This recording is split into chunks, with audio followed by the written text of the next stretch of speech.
Secrétaire d'État américain Anthony Blinken visité le pays d'Haïti jeudi 5 septembre 2024 là.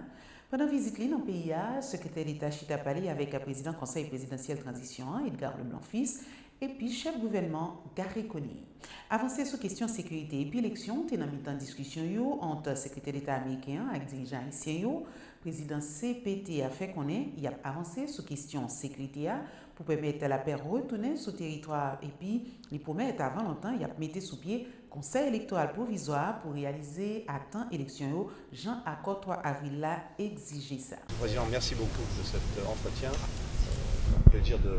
vous voir et d'être avec vous aujourd'hui et surtout de voir le travail qui se fait pour le peuple haïtien, pour le progrès, pour la sécurité. C'est un plaisir, monsieur le secrétaire d'État. Cet entretien très ouvert, très franc, porté sur les progrès effectués dans le cadre de la sécurité, mais aussi sur la préparation des prochaines élections qui devront se tenir à la fin de l'année prochaine 2025 pour être dans la limite prescrite par la transition, c'est-à-dire transmettre le pouvoir à un gouvernement qui sera élu démocratiquement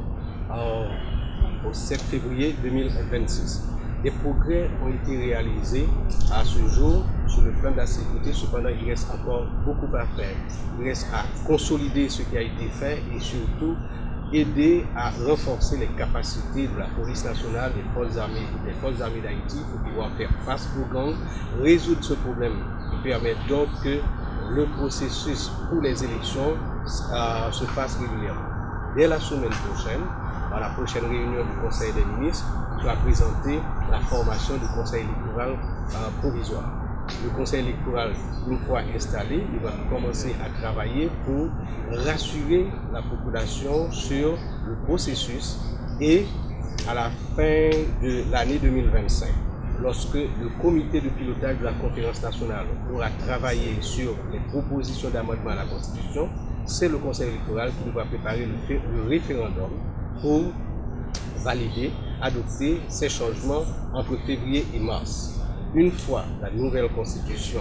établie, eh bien, le processus est engagé pour qu'au mois de novembre, nous ayons des élections tenues et, comme partagé avec le secrétaire d'État, beaucoup d'efforts